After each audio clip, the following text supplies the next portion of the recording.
Latest updates ఎప్పటికప్పుడు పొందడానికి Big TV WhatsApp channel follow అవ్వండి. లింక్ డిస్క్రిప్షన్ లో ఉంది. అమెరికాలో ఉన్న భారత విద్యార్థులు H1B వీసాదారుల పరిస్థితులు ఏంటి? నూతన అధ్యక్షుడు ట్రంప్ ప్రమాణ స్వీకారం చేసిన తర్వాత అమెరికన్ ఎకానమీ ఎలా ఉండబోతుంది? ప్రస్తుత రెసిషన్ కంటిన్యూ అవుతుందా, ఆగిపోతుందా అనే విశ్లేషణ చేసే ముందు తల్లిదండ్రులు ఎవరైతే వాళ్ళ పిల్లల్ని 2025కి ఇంటేక్ కనుక మాస్టర్స్ పంపించాలనుకుంటున్నారో వాళ్ళందరూ కూడా దయచేసి ఇక్కడ ఉన్న పరిస్థితులన్నీ ఆలోచించి పంపించే ప్రయత్నం చేయండి. ఎందుకంటే గత 4 సంవత్సరాల బైడెన్ అడ్మినిస్ట్రేషన్లో 10.5 లక్షల మంది విద్యార్థులు మాస్టర్స్ చేయడానికి వచ్చి దానిలో దాదాపు 95% మంది విద్యార్థులకు ఇప్పటికి కూడా ఉద్యోగాలు లేకుండా ఇబ్బందులు పడుతున్నారు. వాళ్ళందరూ పార్ట్ టైములు జాబులు చేసుకుంటూ, లేదంటే ఆర్ట్ జాబ్స్ చేసుకుంటూ, ఇల్లీగల్ జాబ్స్ చేసుకుంటూ ఏదో నెట్టుకొచ్చే ప్రయత్నం చేస్తున్నారు.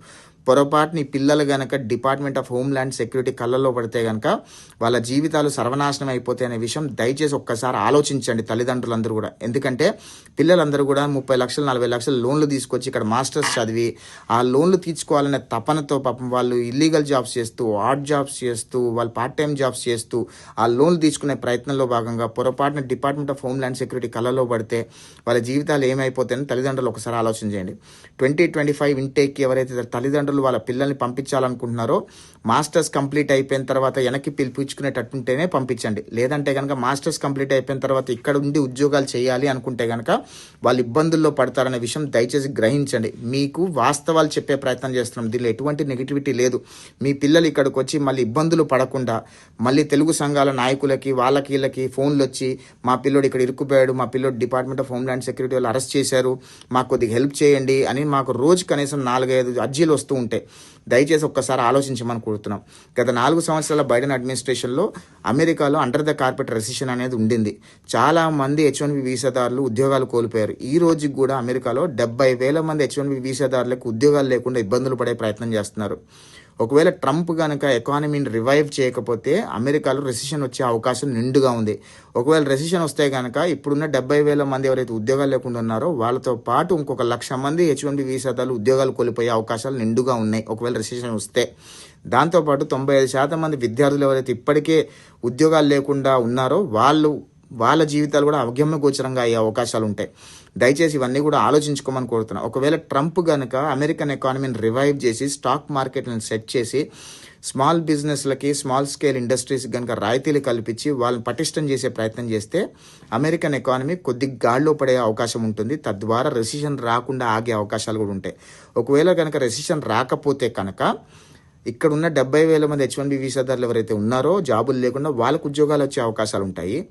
ఇంకా 95% మంది విద్యార్థులు ఎవరైతే ఉద్యోగాల కోసం వెయిట్ చేస్తున్నారో వాళ్ళలో కనీసం సగానికి సగం మందికైనా ఉద్యోగాలు వచ్చే అవకాశాలు ఉంటాయి. పైపెచ్చు గత 4 సంవత్సరాల బైడెన్ అడ్మినిస్ట్రేషన్ చేసిన తప్పుల వల్ల అమెరికన్ ఎకానమీ చాలా దెబ్బతినింది.